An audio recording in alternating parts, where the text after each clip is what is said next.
Vamos a ubicarnos ahí en Marcos capítulo 11, por favor.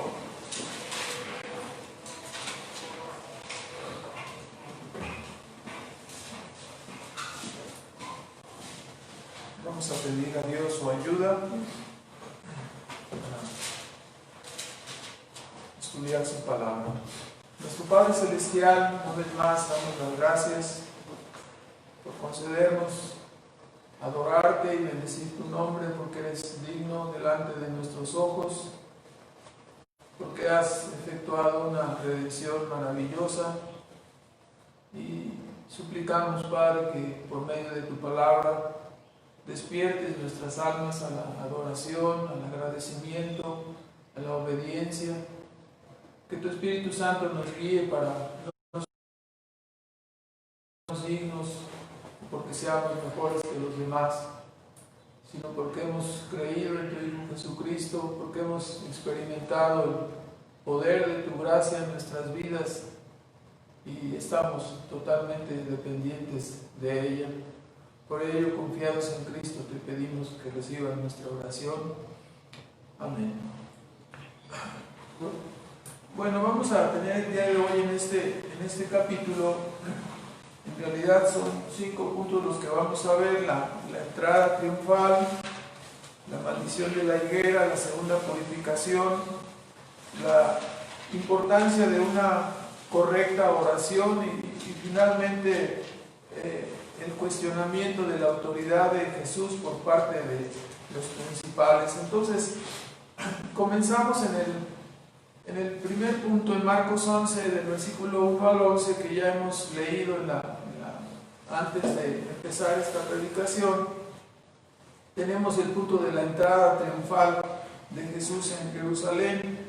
Ya hemos visto cómo Marcos salta, ¿no?, desde haber terminado el ministerio en Galilea hasta ya aquí en la última semana de la vida de Jesús. Y precisamente este evento es narrado por los 4 evangelios, y quisiera que vieran ustedes en el capítulo 12 del Evangelio de Juan, que nos va a ayudarnos a ubicarnos exactamente cuándo sucedió este asunto. En el Evangelio de Juan, en el capítulo 12 y en el versículo 1, nos indica que estaba Jesús, dice: 6 días antes de la Pascua vino a Betania.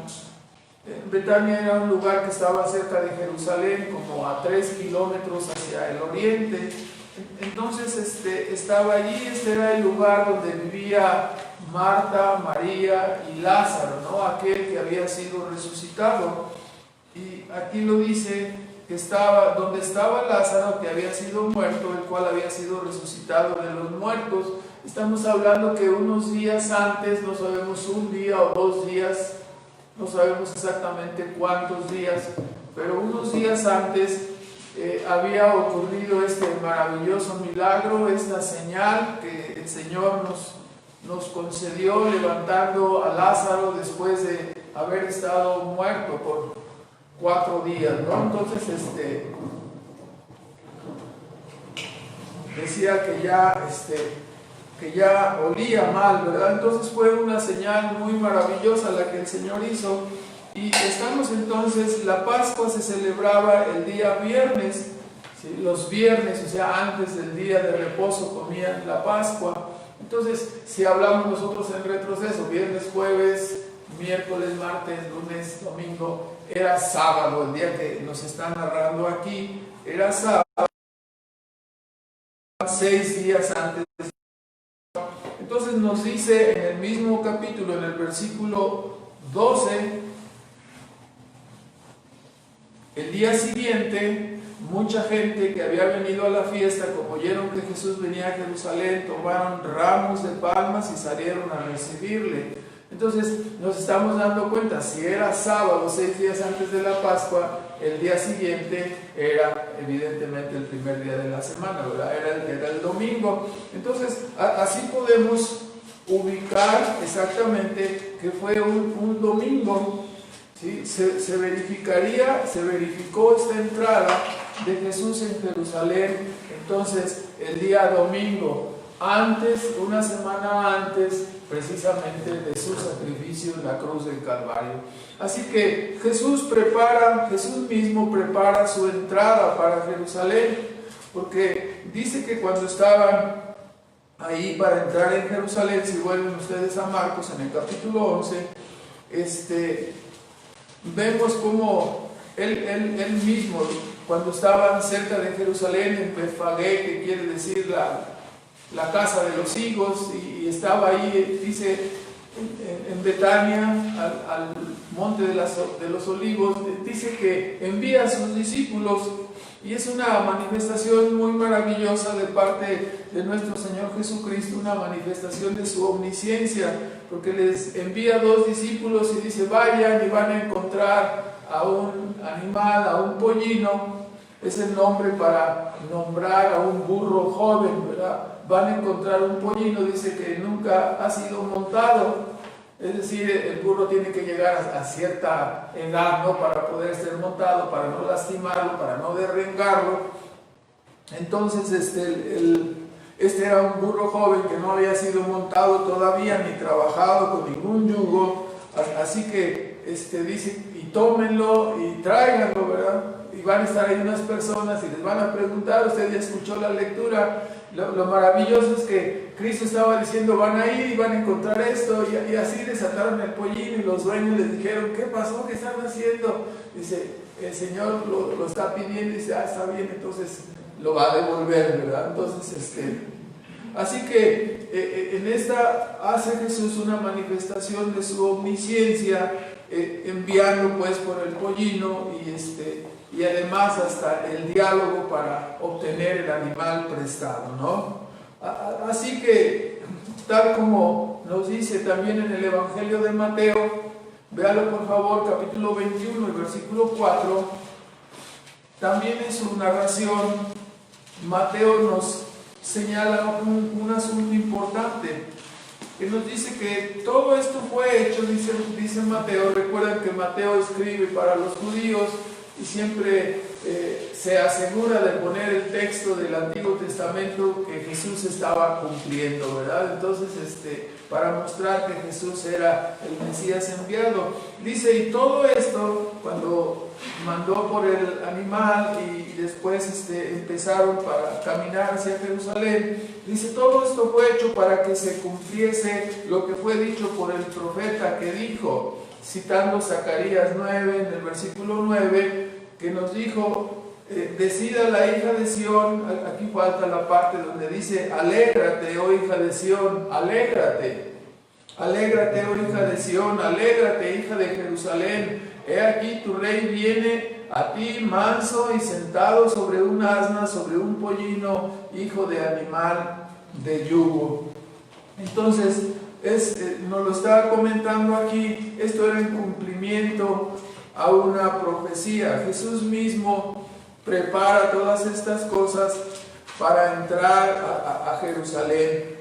Y vuelvan a Juan 12 en el versículo 16, por favor, donde nos está indicando también que todas estas cosas sus discípulos no las entendían, no decían: bueno, ¿por qué trae este animal? ¿Por qué estamos haciendo esto? Dicen 12:16, nos aclara el apóstol Juan, estas cosas, dice, no las entendieron sus discípulos de primero. Empero, dice, cuando Jesús fue glorificado, entonces se acordaron de que estas cosas estaban escritas de él y que le hicieron estas cosas. Recordamos el propio apóstol Juan cuando dice, ¿no? Cuando venga el Espíritu Santo, Él os recordará todas las cosas. Y es efectivamente lo que ocurrió. Muchos asuntos que fueron cumpliendo paso a paso de parte de Cristo en su ministerio, recordaron después, ya que Jesús estaba glorificado, porque el Espíritu Santo les traía y les recordaba estas cosas que eran cumplimiento de las Escrituras que estaban profetizadas. Entonces, al regresar a este evento, ¿qué significa, no? ¿Qué significa la entrada de Jesús a Jerusalén? Bueno, ustedes están escuchando, ¿no? Estaba prometido que Jehová el Salvador vendría a Jerusalén. Estaba prometido que Jehová vendría a salvar a su pueblo y que Él entraría, dice, en un asno. Al realizar este evento, Jesús estaba confirmando que Él era el Rey esperado. Estaba confirmando su mesianidad y Él era recibido como un rey. La costumbre era que los personajes conquistadores entraban y traían palmas de señal de triunfo, señal de victoria, y ponían delante sus mantos para que entrara el conquistador, el vencedor. Y en este caso, la única diferencia, ¿no? Aquí tenemos una gran diferencia. ¿Por qué? Porque Jesús no entraba en un caballo, no entraba en un asno. Por supuesto, en conformidad con la lógica invertida del reino que hemos estado señalando continuamente, el rey de Israel venía, como dice el profeta, ¿no? Manso y humilde. Así dice Zacarías 9:9. Alégrate, oh hija de Sión, dice hija de Jerusalén, he aquí tu rey viene manso y humilde, no en un caballo de combate, sino en un animal de carga. Este varón que entraba a Jerusalén, como dijo Isaías el profeta en el capítulo 9 y versículo 6, este es el príncipe de paz, ¿verdad? Venía el príncipe de paz entrando a Jerusalén, el Salvador profetizado. Sin lugar a dudas, entrar así a Jerusalén tenía un profundo significado, no solamente en el sentido profético. Él era el Rey de Gloria. Jesús era el Rey de Gloria, era el Santo de Israel. Jesús era el justo, Jesús era airado también. O sea, todos esos atributos no los había perdido, mas ahora había venido el poder de la humildad, el poder de la gracia. Él estaba viniendo en son de paz, estaba entrando a Jerusalén y llegando como un rey en son de paz, en son de reconciliación. Algunas personas no llegan a entender eso, ¿no? Pero como Él era Dios, venía en son de paz, ¿no? Vino en un estado de humillación para realizar un ministerio que ahora nosotros, con la ayuda del Espíritu Santo de Dios, comprendemos de qué se trata, ¿no? ¿De qué se trata este ministerio? Venía a enseñarnos el poder del amor de propósito, el poder de la humildad, el poder para vencer con el bien y el mal, toda la lógica invertida que hemos estado estudiando. Y no venía Él para condenar. Dice, ¿por qué no condenas? ¿Por qué te juntas con los pecadores? Dice, bueno, los enfermos son los que tienen necesidad de medicina, no los que se sienten justos a sí mismos. Entonces, él venía, no he venido a condenar, he venido a salvar a los pecadores. Entonces, no vino en una manifestación de grandeza, de gloria, de justicia, airado para dar el debido pago a todos sus enemigos. Todas estas cosas, aunque algunos no creen que vendrá a reinar, pero la Escritura ha prometido, Él prometió que iba a volver y que establecería su reino y que daría a cada uno su pago por sus obras. Él vendrá a reinar en poder y gloria y someterá a todos sus enemigos y los pondrá debajo de sus pies. Entonces, así pues, nos damos cuenta, ¿no? El significado simbólico que tenía entrar en un asno, el significado simbólico que Cristo era el Salvador. Ellos esperaban un Salvador glorioso, maravilloso, y vino de la manera como ellos no lo esperaban. La lógica invertida del reino. Hermanos, nunca debemos olvidar eso para nuestras vidas.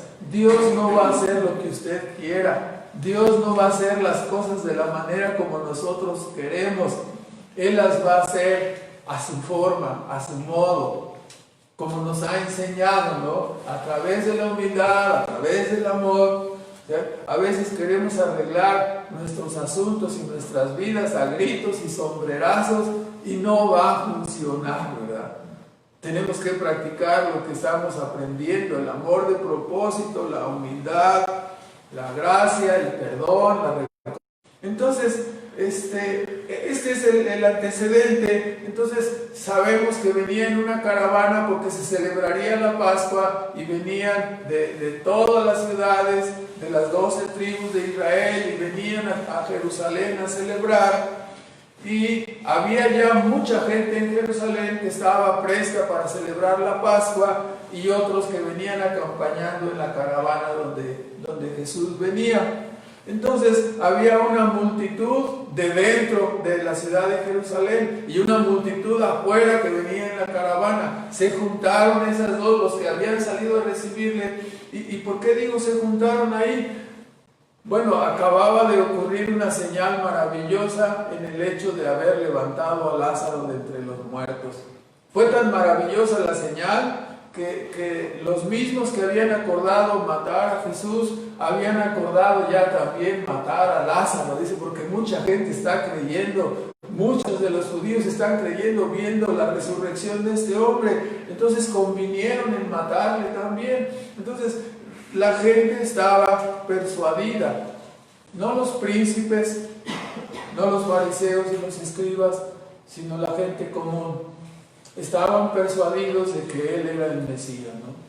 Entonces la multitud entró así de visitantes de dentro de la ciudad y los que venían con él y se reunieron para darle la bienvenida al rey y comenzaron a tomar palmas, una señal de victoria, y con cánticos le aclamaban. ¿Y qué era lo que aclamaban? Ellos gritaban, Hosana al Hijo de David, bendito el que viene en el nombre del Señor, bendito el nombre de nuestro Padre David. El rey esperado estaba ahí, del linaje de David. Hosana quiere decir, sálvanos, sálvanos ahora, ¿no? Ven y sálvanos. Era una palabra muy importante, está tomada del Salmo 118. Vea usted en el Salmo 118 esta palabra profetizada en el versículo 25 y 26,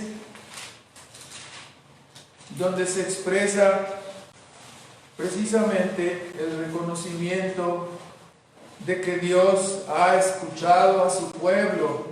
Y es una expresión de alabanza, ¿no? Y que nos habla, para los que les gusta la memoria, ¿no? El asunto en Esdras, en el capítulo 3, recordarán ustedes que ellos estaban en cautiverio y regresaron a construir el templo.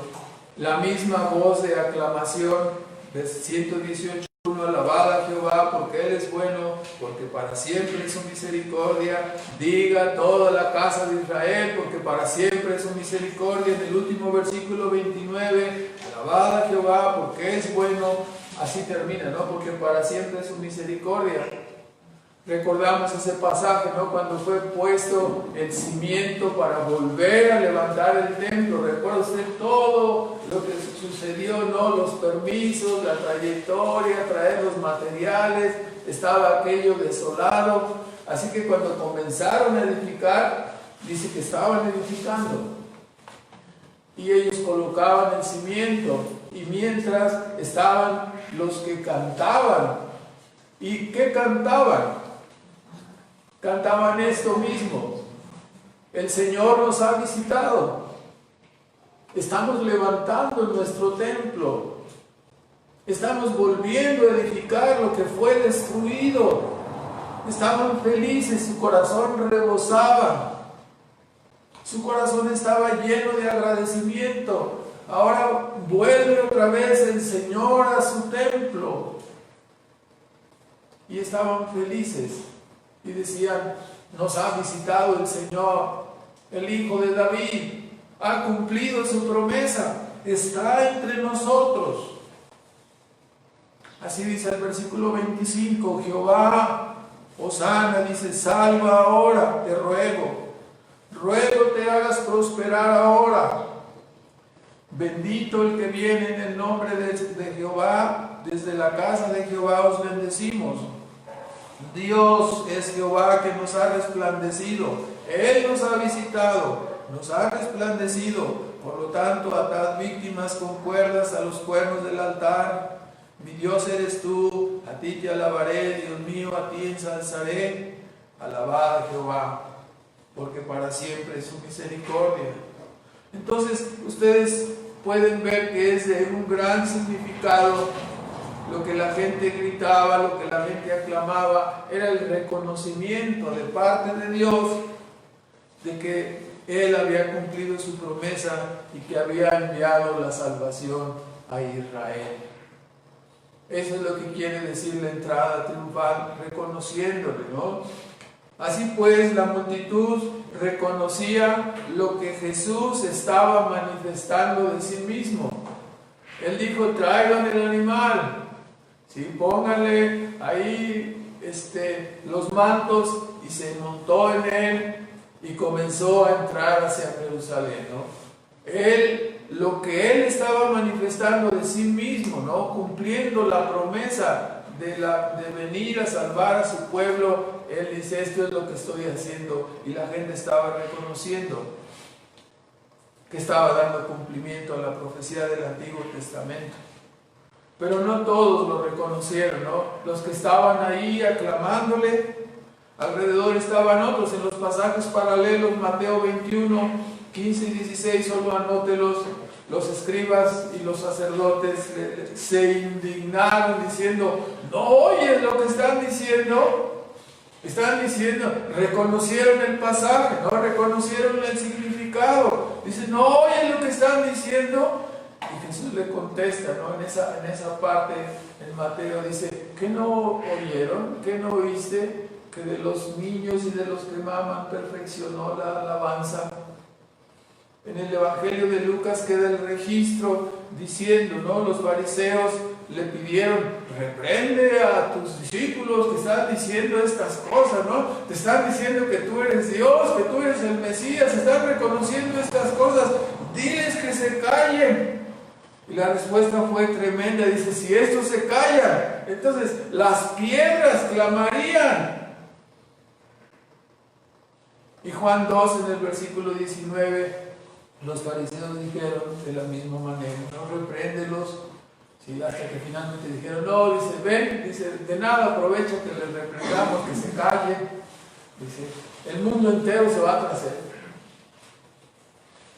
Así, en Lucas 19, por favor, otro detalle que está en esta entrada triunfal es registrado también en el Evangelio de Lucas, en el versículo 41 al 44, donde nos dice que antes de entrar a la ciudad, es un pasaje muy conocido, muy famoso, dice: como llegó cerca viendo la ciudad, se detuvo, lloró, diciendo, una profecía tremenda, ¿no? La profecía tremenda es: oh Jerusalén, si también tú conocieses a lo menos en este día lo que toca a tu paz, o sea, si reconocieras lo que está sucediendo, que es Dios viniendo a salvarte en son de paz, en son de reconciliación, como Él mismo enseñó. Si tienes algo, ven y trata con tu semejante, no lo dejes para otra ocasión, ven y trátalo. Yo vine del cielo, vine a tratar con mis semejantes caídos, indignos.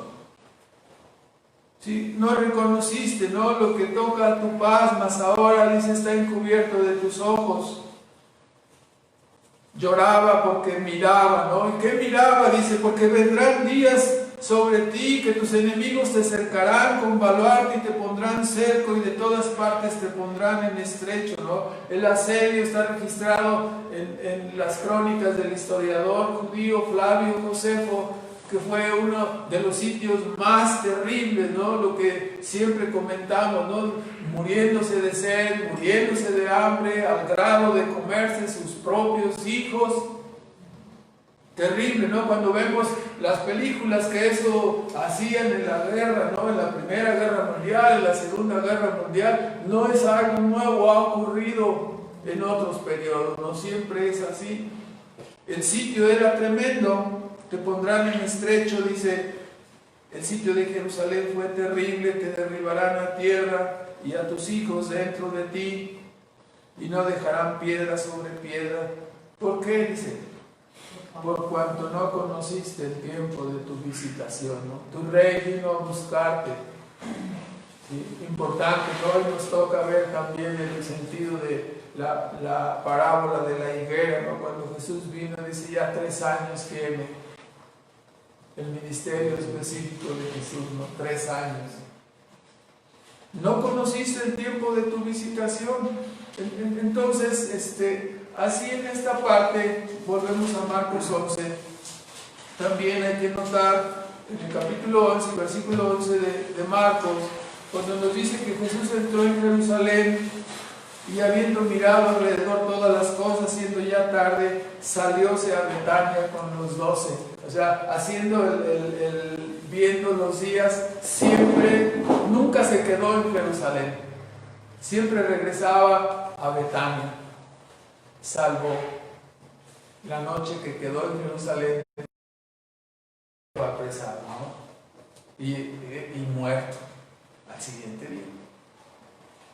Entonces, todo lo que hemos visto, ¿no? Los anuncios previos a la muerte, nos hemos fijado, ¿no? ¿Quién viene a cumplir, ¿no? ¿Quién va con esa determinación hacia la muerte? Jesús.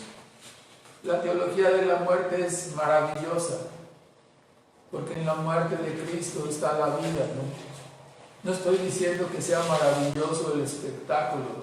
Si tú miras lo que Jesús estaba haciendo, entonces es maravilloso. Si tienes ojos para ver quién era el que moría, y si tienes ojos para ver que estaba salvando a los pecadores, entonces contemplarás hermosura en visión en la muerte de Cristo. Amarás la teología de la muerte. Entonces, ve ahora en el versículo 12 al 14, la higuera estéril. Al día siguiente dice Marcos, esto sería entonces al día siguiente de la entrada triunfal, que fue el domingo, entonces al día siguiente sería el lunes, ¿no?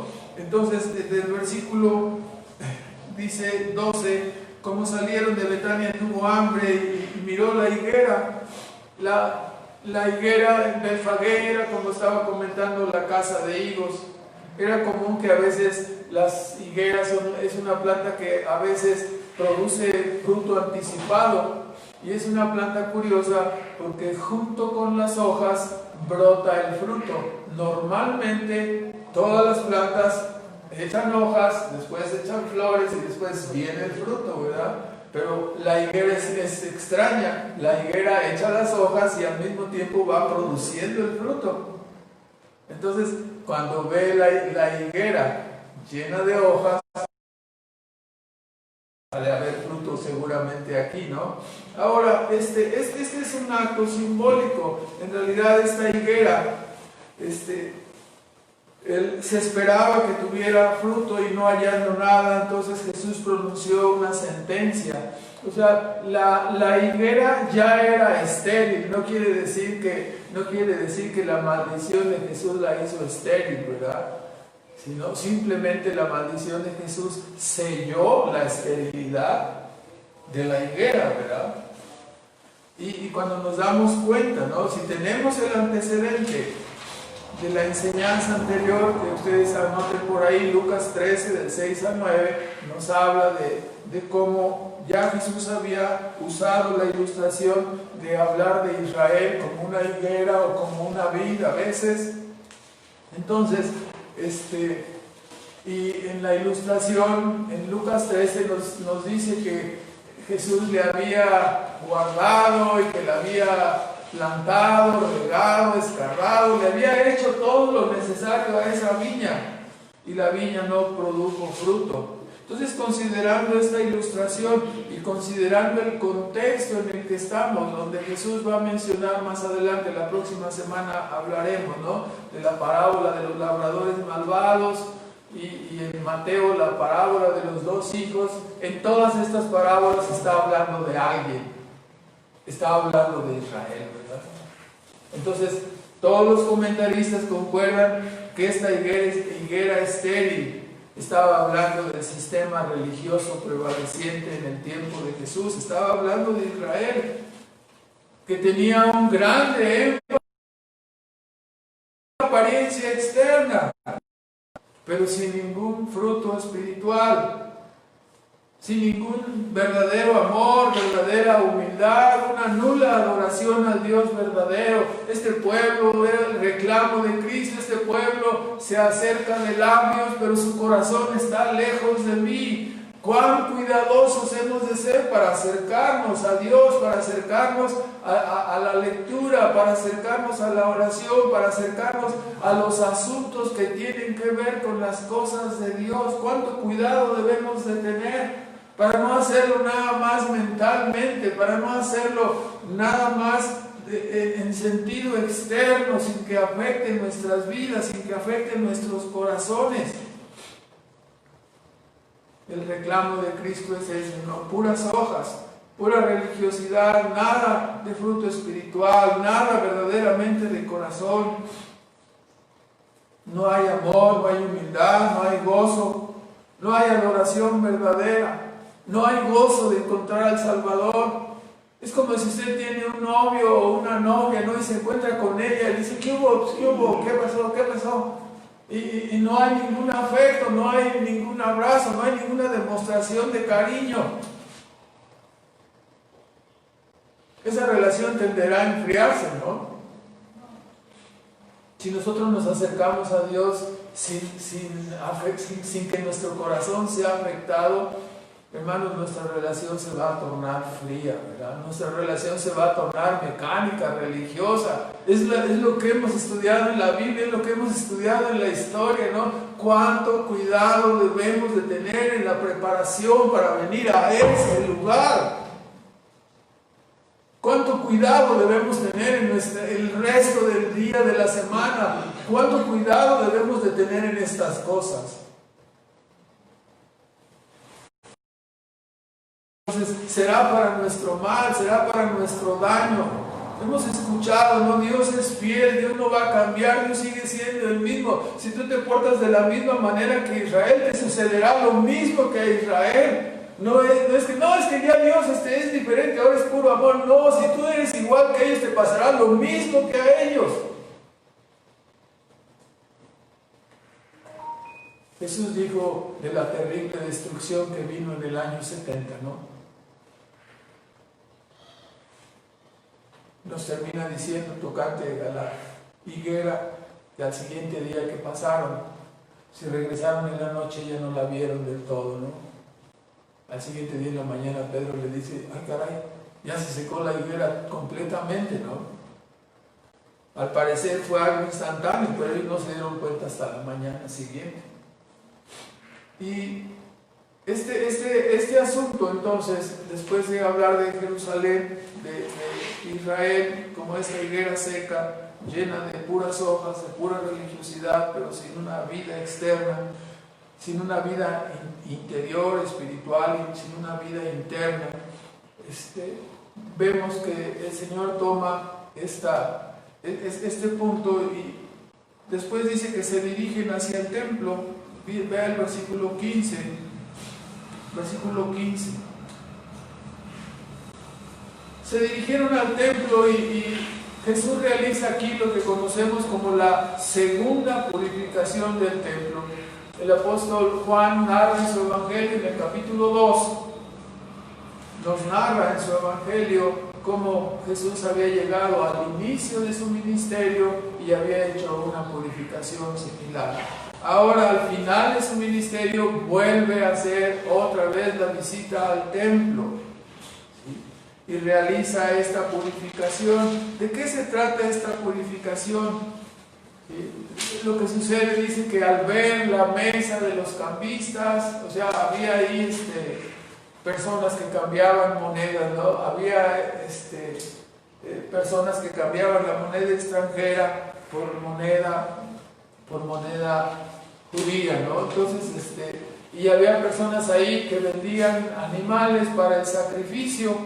Entonces, cuando el Señor vio esto, Yo he utilizado la palabra varias veces. El Señor llegó a su templo y lo que vio fue un tianguis, ¿no? O sea, era un tianguis aquello. Entonces se llenó de santa indignación. En la primera ocasión el Señor había dicho: el celo de tu casa me consume, ¿no? Entonces estaban allí los que vendían los animales, pero ¿qué animales? Bueno, si tú venías a la Pascua, venías a ofrecer sacrificio, tú tendrías que traer tus animalitos desde el lugar donde venías, en la misma peregrinación, y llegarías a ofrecerlo, animales sin defecto. Pero los animales que vendían ahí ya estaban previamente preaprobados, ¿no? Entonces llegaban y ya no tenían que, tú tenías el riesgo que te lo rechazaran, ya estaban preaprobados para el sacrificio, ¿no? Lo cual facilitaba a los ofrendes, no tendrían que hacer ningún trabajo de traer al animalito y nada de eso, ¿no? Igualmente los cambistas, como venía gente, Jerusalén era el centro para esta celebración de la Pascua, sigue siendo. Y como los israelitas habían sido, los judíos habían sido varias veces expatriados, varias veces llevados a Siria, a Babilonia, regresaban de las ciudades extranjeras para ofrecerlo. Entonces la mayoría de ellos pues traía dinero del extranjero, no traía dinero nacional, ¿verdad? Y la regla era que la moneda judía era la única que se aceptaba como ofrenda. Entonces, si tú querías ofrendar, tenías que hacer el cambio. Y usted que ha viajado tanto por Europa y por el extranjero, usted sabe lo que significa hacer un cambio de moneda, ¿verdad? Le mochan a uno si uno no se fija muy bien, le sacan un buen porcentaje del valor pero ese es otro asunto, ¿no? Así que los visitantes de la Pascua estaban obligados a cambiar su dinero en ese banco, en ese templo. ¿Qué estoy diciendo? ¿En el banco, en el templo? ¿Qué era? ¿Una bolsa de valores o qué era ahí? Lo mismo que usted está pensando, pensó Cristo, ¿no? Han convertido la casa de mi Padre en cueva de ladrones, y empezó a aventar las mesas y empezó a aventar y a echar afuera a los que vendían los animales, como el control de todos estos asuntos, algo parecido a esos países donde tienen el control de la gasolina, ¿no? Y donde tienen el control de todas esas circunstancias. Así que Juan Pueblo no se ha involucrado, ¿verdad? Ahora resulta que Juan Pueblo ni sabe. Todo viene desde las cúpulas, ¿verdad? Me voy a aguantar. Isaías 56. Entonces, Isaías 56, Jesús airado, ¿no? Lleno de celo, ese celo santo. Isaías 56. Cristo mezcló dos textos, Isaías 56 en el versículo 7, que corresponde a una profecía donde el propósito de Dios de plantar la viña y de plantar a Israel en medio de este mundo. Muchas personas dicen: ¿por qué Dios trató con Israel esos 2000 años y a los demás los dejó? El propósito de haberlos plantado ahí era ser un ejemplo para las naciones. Era ser un ejemplo para que todos vieran, ¿no? Y así al principio funcionó. Las demás naciones venían a ver a Jerusalén porque decían: ¿qué orden? ¿Quién como esta nación que tiene leyes? No había leyes en ningún lado, ninguna nación tenía leyes, cada quien hacía lo que le venía en gana. Pero Israel no era igual, Israel es distinto, sale por orden, sale por escuadrones, tienen una ley, tienen un Dios. Y su Dios les bendice, y su Dios camina con ellos. Es algo maravilloso. Y venían a ver a Israel. Entonces dice 56:7, usando este texto, dice el Señor: yo los llevaré al monte de mi santidad y los recrearé en mi casa de oración.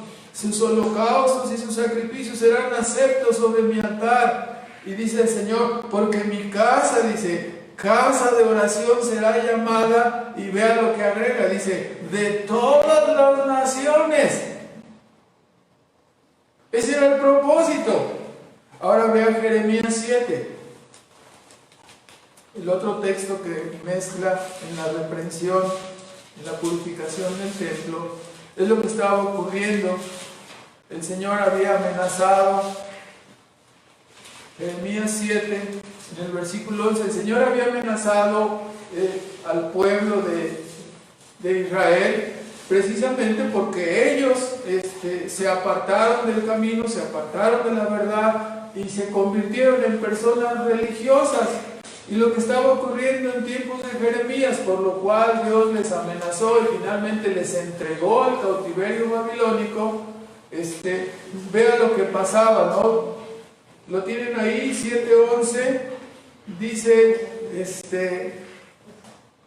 desde el versículo 4, desde el versículo 3, dice, desde el versículo 2, ponte a la puerta de la casa de Jehová y predica allí esta palabra y diles, oíd palabra de Jehová, todo Judá, los que entráis por las puertas para adorar a Jehová. Así ha dicho Jehová de los ejércitos, mejorad vuestros caminos, mejorad vuestras obras, y os haré morar en este lugar.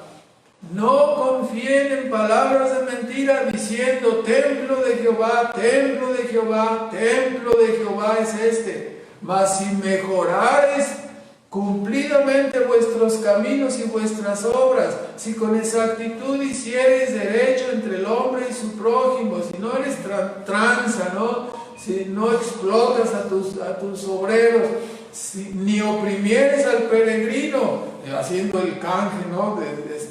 Al huérfano, a la viuda, ni en este lugar derramaréis la sangre inocente, ni anduviereis en pos de dioses ajenos para mal vuestro, dice, yo os haré morar en este lugar, en la tierra que di a vuestros padres para siempre. ¿Sí? Pero ¿qué es lo que había ocurrido? La casa de Jehová, ¿sí? El pueblo de Jerusalén, en primer término, hablando de Isaías, Israel, en lugar de haber sido el ejemplo para las demás naciones, la enseñanza, y en lugar de ser ejemplo para las naciones, convirtieron el asunto del templo y la religión en un jugoso negocio donde ellos estaban beneficiándose. Y por otro lado, habían convertido el sistema sacrificial en un sistema, en un formato de indulgencia, si se comprende eso, ¿no?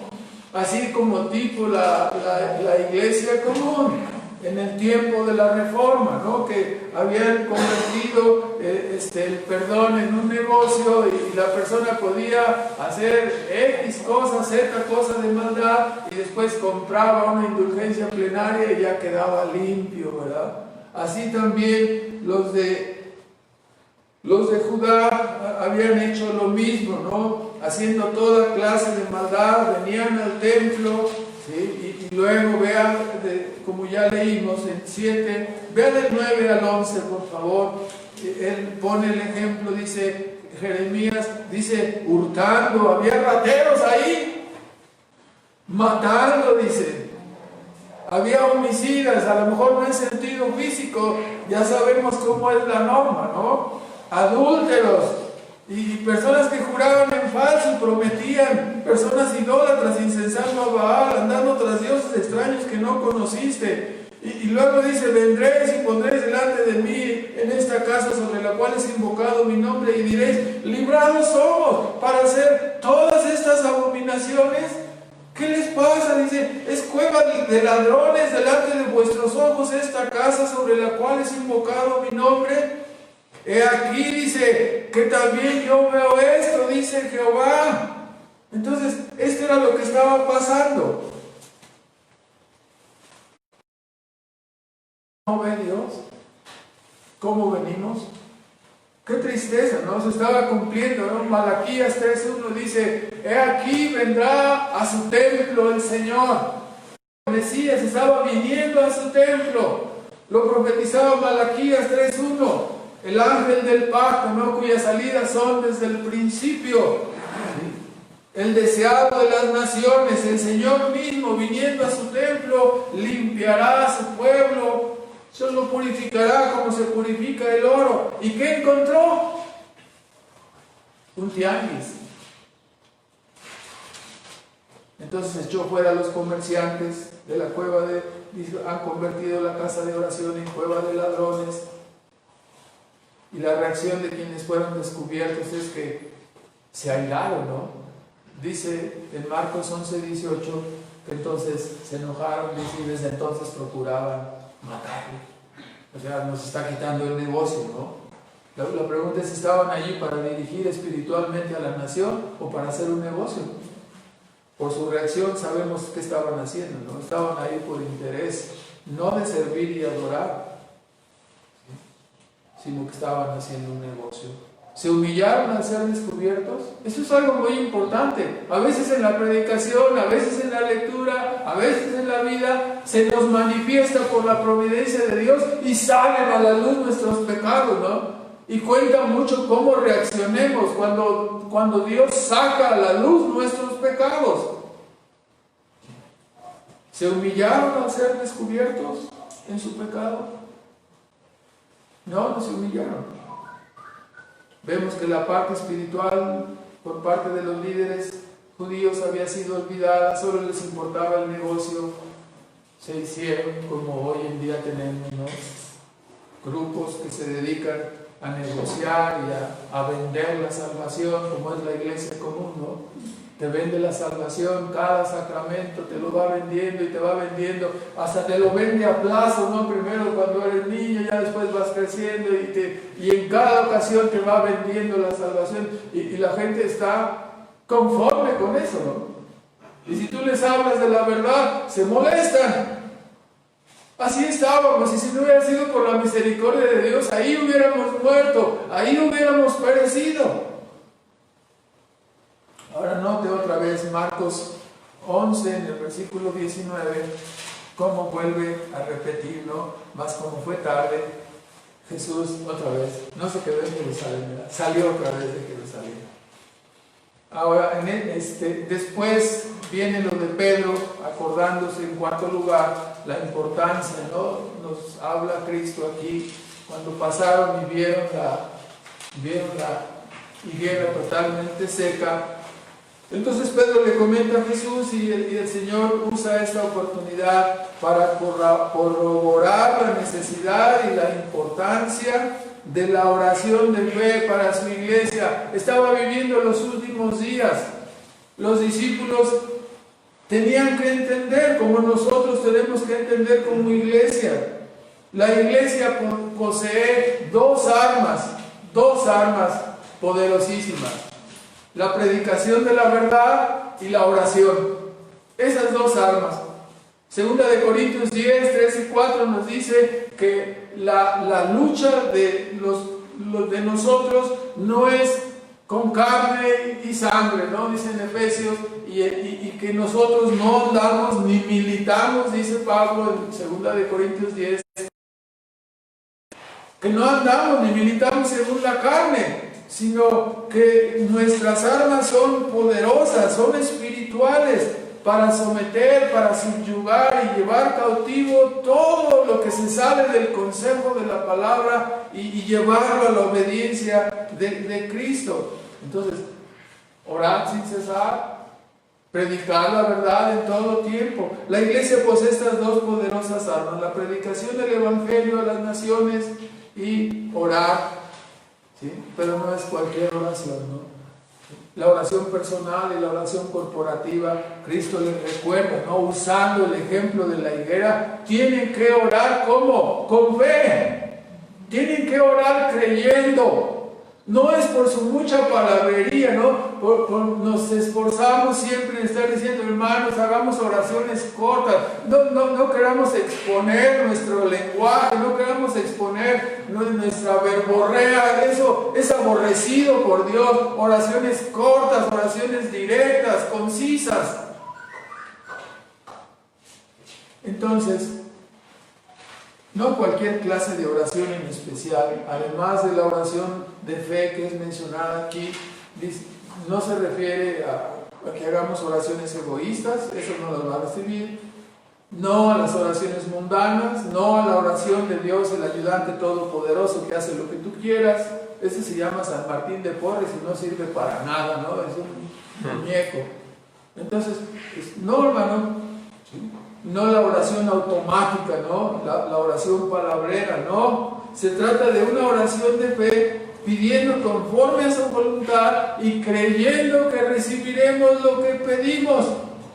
Hermano, usted ha orado por personas, ¿no? Pero a veces nos descuidamos y empezamos a mencionar personas nada más. No estamos orando, estamos mencionando personas. ¿Sí? No funciona. Debemos estar deseando que Dios alcance a esas personas, que Dios les salve y creyendo que así será. De otra manera nuestra oración no sirve. Y debemos estar pidiendo y creyendo que aquello que pedimos lo vamos a recibir. Es una oración especialmente de fe y una oración completamente respaldada ¿en qué? En la congruencia de nuestra vida, lo que siempre mencionamos, una oración sin estorbo, ¿no? Cuando los principios enseñados son humildad, cuando los principios enseñados es el amor de propósito, ¿sí? Cuando los principios enseñados son el perdón y la reconciliación, otra vez vuelvo a enfatizar, tienen que orar sin tener sus manos sucias, sin tener su corazón de odio, sin tener pleitos. Tiene que ser una oración limpia, una oración santa. Es que nos encontramos a veces que muchos hermanos levantan manos en oración con ira y contienda. Primera de Timoteo 2:8 dice, levantad las manos en oración sin ira, sin contienda. Otros lo hacen con estorbo. Primera de Pedro 3:7, el Señor dice, ¿no? Especialmente a los varones, a los esposos, cabeza de la familia. Traten bien a sus esposas para que vuestras oraciones no tengan estorbo. Por eso aquí dice, oren con fe, pero oren ¿de qué manera? Perdonando a sus semejantes, estando reconciliados. De otra manera su oración no va más allá del techo, no vida. Otros más oran en automático, no sin fe, sin creer. Otros oran sin seguir la ley de la reconciliación y el perdón. Tienen cosas en su corazón y así vienen a ofrecer el sacrificio de la oración. ¿Acaso no veo? ¿Acaso quieres convertir esta casa en cueva de ladrones? Estoy ciego y yo, dice Dios, que no veo lo que está sucediendo, que no veo lo que sucede. Hermanos, pedimos que Dios nos perdone, ¿no? No, sigo aborreciendo a mi pareja, pero ya le pedí perdón. ¿Cómo? ¿Me explico? Eso no puede ser. No, es fácil decir, te perdono. Es sencillo, lo repetimos. Todos juntos a las 3, 1, 2, 3, te perdono. Eso es fácil, ¿verdad? Pero desde adentro tienes que trabajar porque tu corazón está inclinado a odiar, no a perdonar. Tienes que pedirle a Dios, dame un corazón para perdonar. ¿Cómo puedo estar pidiendo perdón si yo mismo no perdono a los demás? Imagine usted cómo podemos ser poderosos en sentido espiritual si no oramos bien. No se puede, no se puede. Nuestras armas disparan oraciones de salva por sus oraciones maletas, ¿no? Y no balas espirituales verdaderas. Si solo oímos el Evangelio, pero no practicamos en nuestros hogares, en nuestra vida, el perdón y la reconciliación, no va a funcionar. El cielo será de metal para nosotros.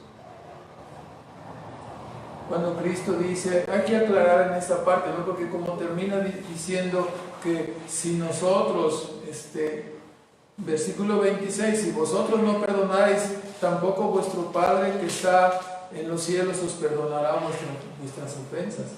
Y algunos no entienden correctamente la interpretación.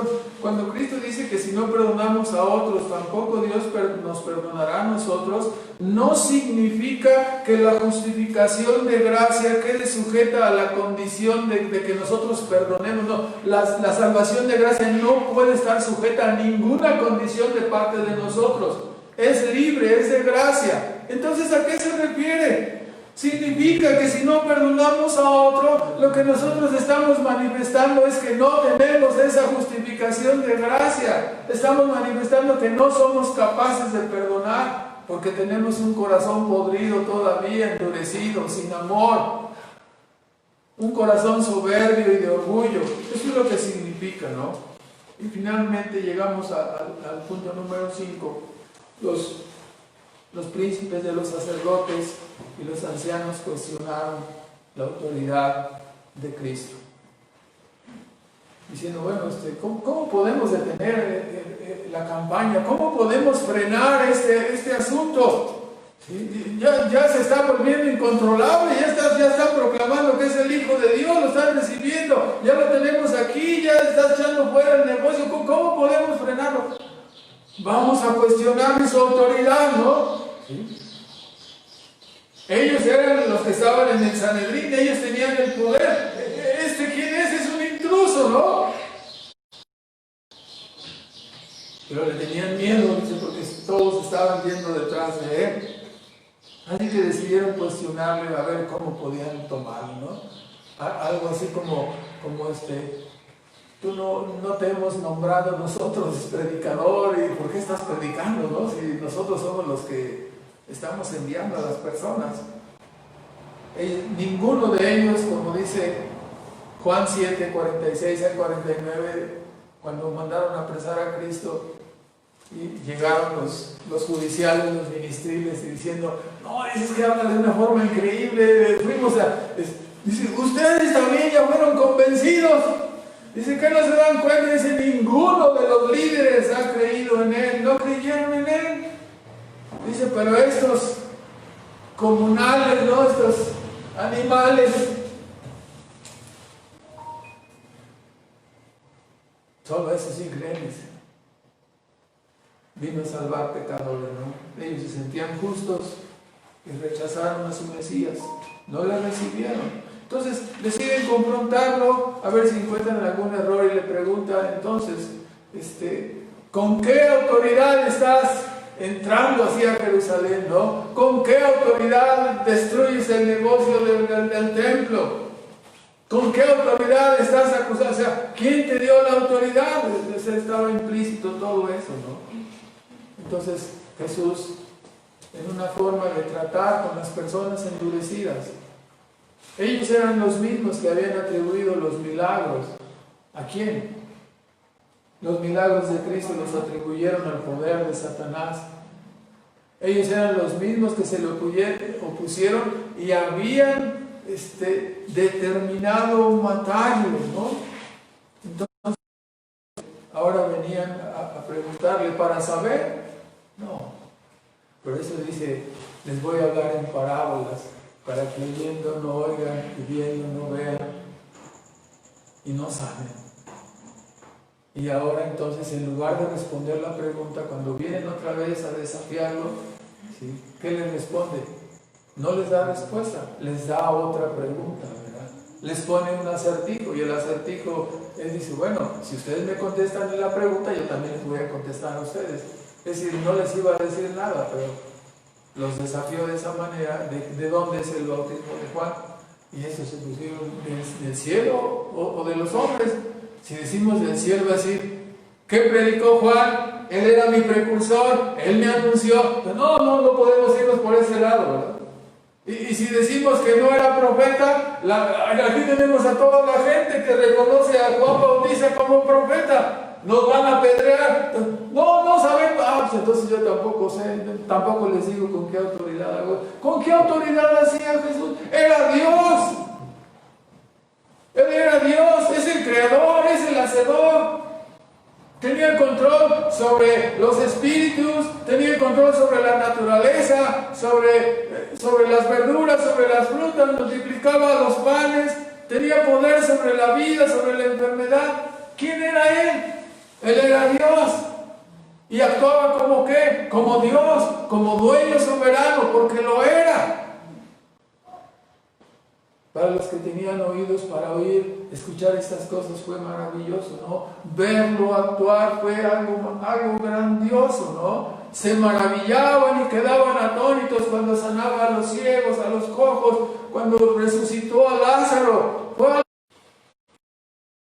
Pero a esos hombres que estaban endurecidos, ya no les dio nada, ¿verdad? Ya no les dio nada. Como vamos a ver ahorita en los comentarios, hermanos, los privilegios se pueden perder. Aprovecho a comentarlo de una vez. Uno puede tener privilegios y si uno no los aprovecha, los privilegios se pierden. Los privilegios son retirados. ¿Cuál era el privilegio de Israel? Tenían a Dios, tenían la palabra, tenían los profetas, tenían el templo, tenían las obras y figuras de la verdad. ¿Y qué hicieron? No lo aprovecharon. Nosotros tenemos el privilegio de Cristo, el privilegio del Evangelio. Y si no lo aprovechamos, el privilegio nos será retirado, ¿no? Ahora, comentamos entonces algunos puntos y terminamos. Quizás algunos podrían confundirse en relación con la aceptación de Cristo, porque entró con reconocimiento y aclamación, es decir, ¿por qué ahora no les mandó a todos guardar silencio, es decir, no le digan a nadie? No es que Cristo haya sentido orgullo y en un momento voy a manifestar y me voy a subir aquí en este animal para entrar y sentir la aclamación. No había orgullo, no había vanagloria. Estamos hablando que estaba a escasos 5 días de subir a la cruz. Sí, el Hijo del Hombre será levantado, ¿sí? Y a todos atraeré a mí mismo. Era el tiempo de que todos tenían que mirar a Cristo, porque sería levantado. La teología de la muerte sería consumada en la cruz del Calvario. Y todos habíamos de verlo, todos tendríamos que verlo. El momento crucial del propósito de su primera venida. Ahora sí estaba allí y Él llamaba la atención para que las personas pusieran los ojos en Él. El Cordero de Dios subiría al altar de la cruz y atraería con su sacrificio a todas las naciones, no solamente a judíos. Sin lugar a dudas, algunos de los que aclamaban allí solamente estaban emocionados por el momento, como lo demuestra, ¿no?, lo que sucederá más adelante. Examinando este asunto, dejando lo de la siguiente semana en la historia de la vida de Cristo, que es la cruz. Preguntémonos ahora, examinando este asunto, ¿cómo te miras tú en la entrada triunfal de Cristo? ¿Cómo te miras tú en medio de esta multitud? ¿Te estás mirando ahí diciendo, Hosana, sálvame? ¿Te miras a ti mismo considerando que eran unos lunáticos, escandalosos, fanáticos? ¿Cómo te miras? ¿Como estos fariseos criticones? Cristo es Rey, hermano. ¿Cómo le has recibido tú en tu vida? Él es verdaderamente el Rey de tu vida. Él manda y Él gobierna tu vida con su palabra, con sus mandamientos. ¿O le has menospreciado para seguir haciendo tu voluntad, tu deseo y para seguir reinando tú en tu vida?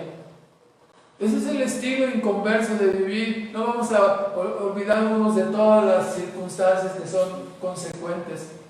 Una persona inconversa es alguien en el cual Cristo no reina. La persona hace lo que quiere. Un creyente es alguien que está sometido y que lleva el yugo de Cristo, que tiene a Cristo como maestro, que tiene a Cristo como mediador para el perdón de sus pecados y que lleva el yugo de Cristo cada momento en su vida.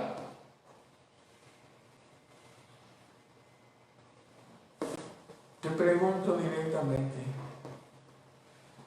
¿acaso Cristo tendrá que llorar sobre ti como lloró sobre Jerusalén? Porque la salvación estuvo cerca de ti y tú no reconociste el tiempo de tu visitación. Qué terrible será, ¿no?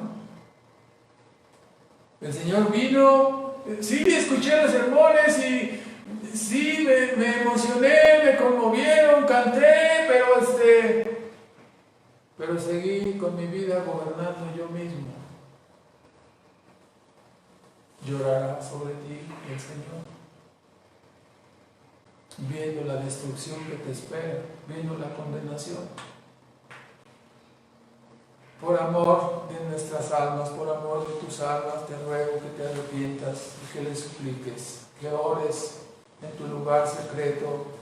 Hosana, Hosana, hijo de David, sálvame, haz misericordia conmigo, abre mis ojos, toca mi alma incorregible, toca mi corazón rebelde, cambia este pecado, que ame y que siga tus caminos.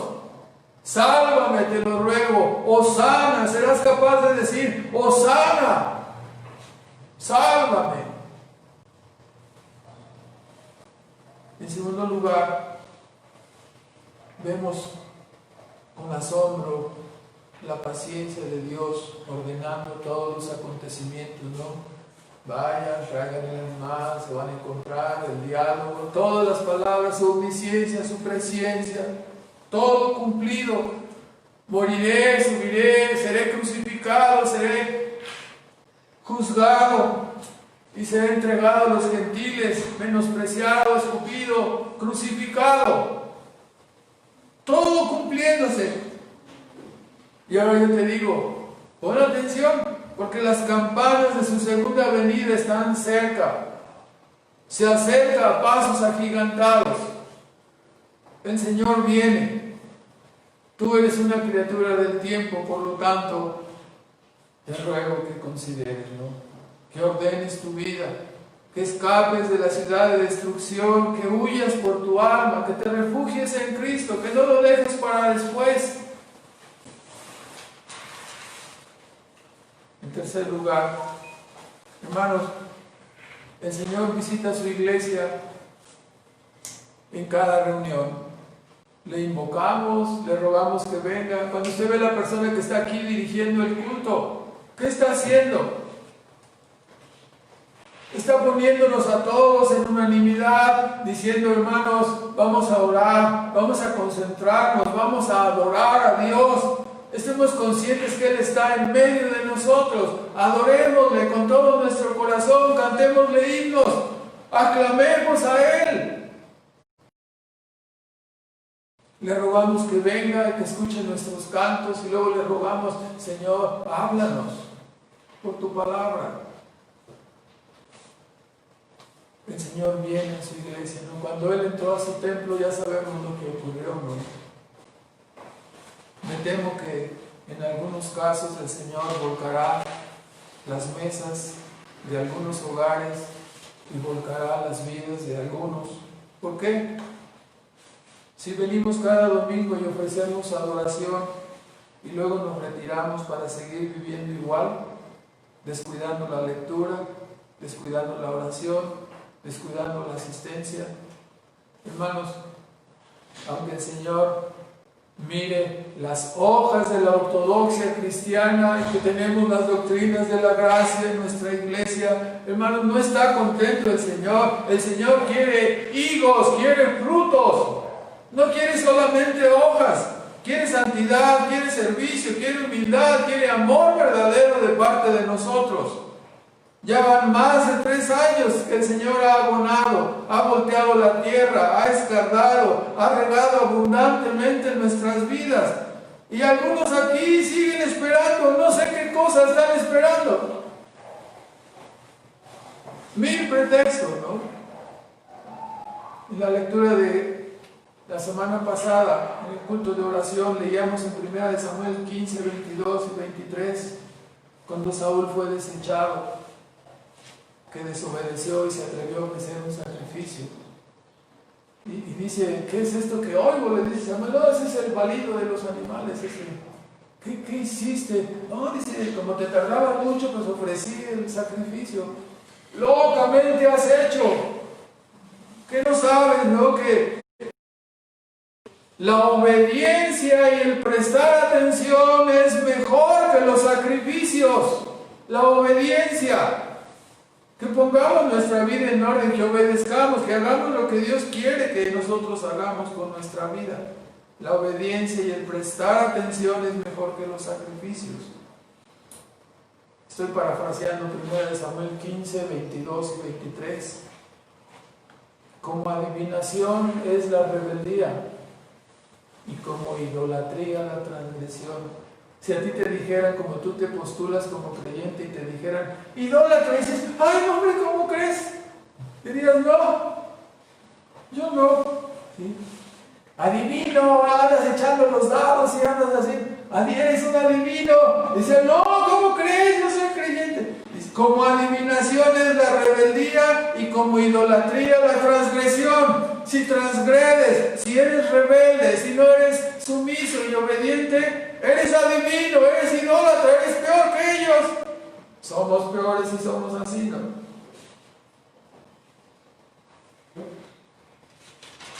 Quizás el Señor llegue a nuestra reunión y diga, ha convertido la casa de mi Padre en cueva de ladrones. Hermanos, el Señor no solo visita el templo, el Señor observa nuestra vida diaria en nuestro hogar, observa nuestra familia, observa cuando tú tienes tu celular, tus incursiones en el Facebook, tus incursiones en el YouTube. Él sabe que estás viendo. ¿Es digno de verse? A veces algunas personas dicen, no, es que yo no tengo tiempo de orar. Dios va a contar todo lo que pasas en el Face, Dios va a contar todo lo que pasas en el YouTube, Dios va a contar todo el tiempo que te llevas tú en tu celular, cómo vives ahí, qué estás viendo, qué estás haciendo.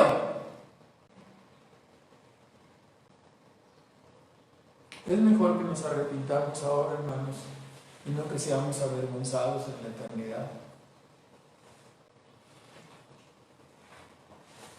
Hermanos, una vez más el Señor nos llama a considerar si acaso no hemos estado echando nuestras oraciones al vacío debido a una vida descuidada con relación a pedir perdón y a reconciliarnos unos a otros, ¿no?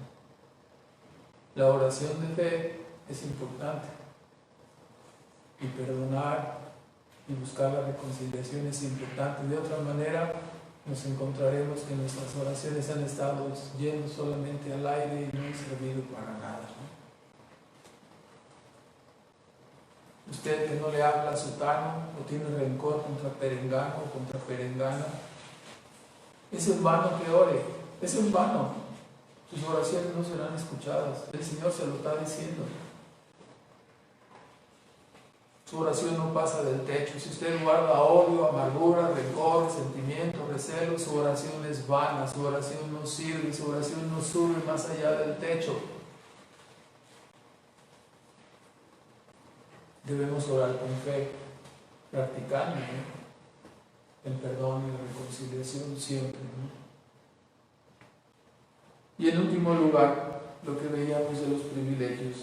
El Señor quitó los privilegios a Israel, hermanos, por su dureza y por su desobediencia. Tenemos nosotros el llamado, la enseñanza a no repetir la historia. No debemos jugar al cristianismo. Dios puede levantar hijos para Él, dijo Él, de estas piedras. Oremos, hermanos. Nuestro Padre Celestial, agradecemos en esta mañana tu palabra, rogamos que nos ayudes a humillarnos, Rogamos que nos perdones nuestros muchos pecados, nuestras muchas faltas con que te hemos ofendido, Señor. Ayúdanos a humillarnos y a poner nuestra vida en orden. Ayúdanos a no desperdiciar todo el privilegio y todo el amor que tú has derramado en medio de nosotros al mostrarnos a tu Hijo Jesucristo crucificado por los pecadores. Ayúdanos a mirarlo para abrazarnos de Él y reconocerlo como el que perdona nuestros pecados, el que sana nuestras dolencias, el que nos libra por su sacrificio de nuestras iniquidades, para que nosotros seamos ahora adoradores y servidores en tu causa y en tu reino. Ayúdanos, Padre, para vivir vidas santas, para vivir vidas consagradas. Nuestro mundo se está derrumbando, Señor, y ayúdanos a proclamar la obra y la persona de tu Hijo Jesucristo con nuestro ejemplo, con nuestra vida, con nuestra voz, con nuestras palabras, nuestros hechos. Y te rogamos, Padre, tengas misericordia. Nos ayudes a que este templo sea un lugar donde venimos a ofrecer una adoración verdadera, no trayendo nuestros pecados ocultos, sino siendo librados a través de Cristo y ofreciendo la oración espiritual que tú mereces, Padre. Perdónanos porque muchas veces hemos orado neciamente, tontamente. Perdónanos por usar exceso de palabras. Ayúdanos a ser concisos y ayúdanos a orar siempre buscando tu honor y tu gloria, Señor. Gracias te damos por tu palabra y te bendecimos en el nombre de Cristo Jesús. Amén.